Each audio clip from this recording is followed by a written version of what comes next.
What it do, ninjas and ninjets? I'm the Video Game Hokage. Since we're a new channel, I've decided to kick things off with one of my favorite video game series of all time, Final Fantasy.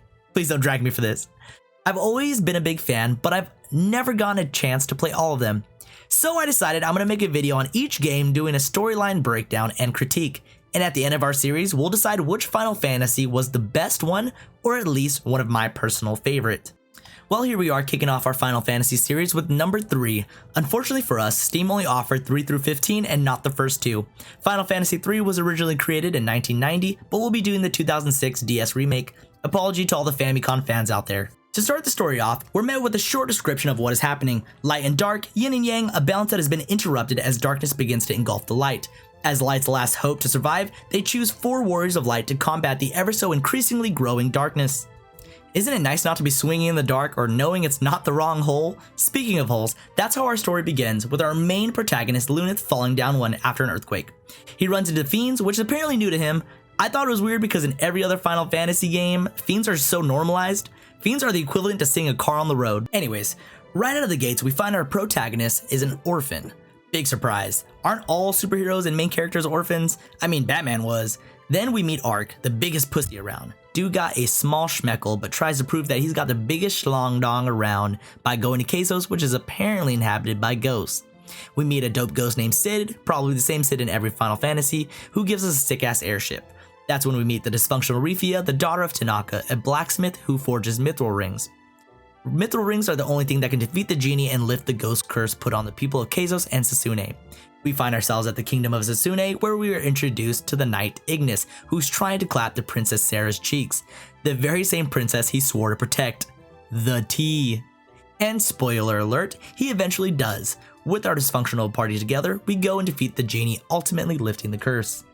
That's when we meet the Wind Crystal, which tells our party that they are the 4 legendary warriors of light, who are to battle darkness and restore balance to the Force.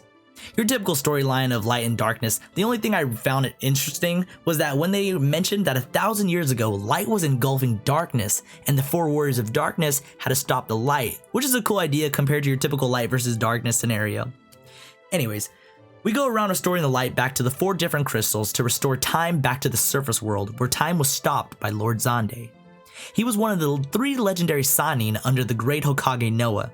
The 2 other apprentices are Uni and Doga, who quite literally give their lives to help you defeat Lord Xande, who is being consumed by the darkness.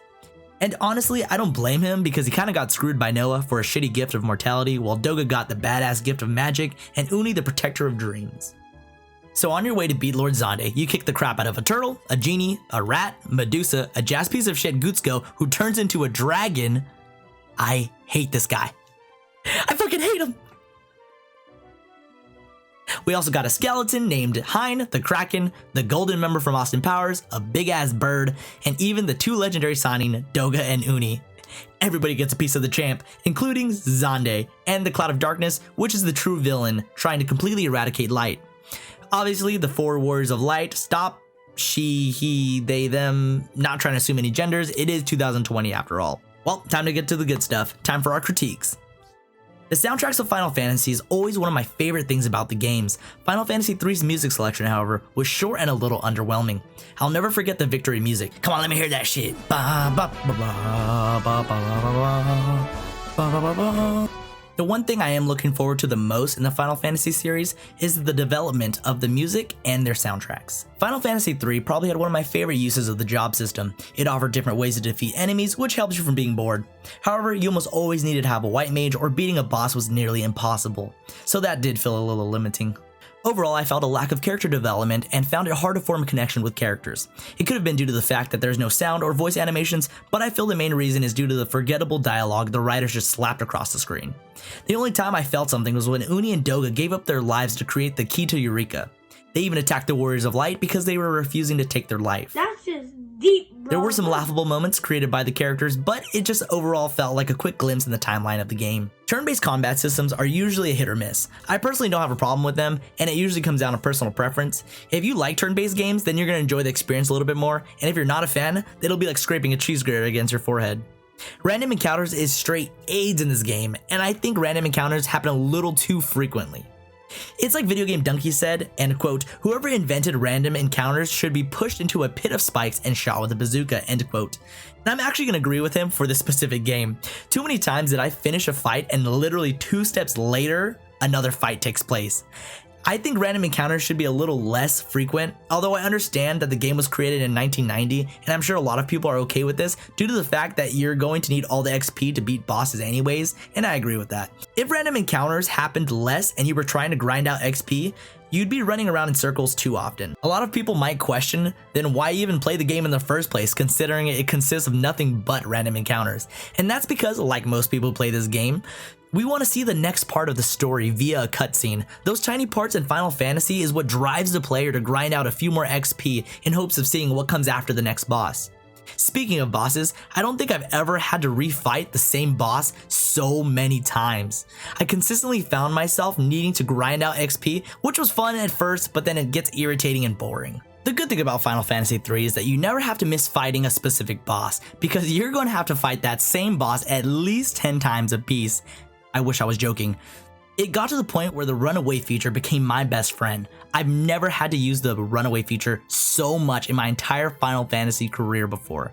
At the end of the game, for example, you grinded out enough XP you just want to walk up to the final boss and whoop his ass, but instead of a straight shot to the boss, it's highly suggested that you find the previous Warriors of Darkness to weaken the Cloud of Darkness and actually make her beatable.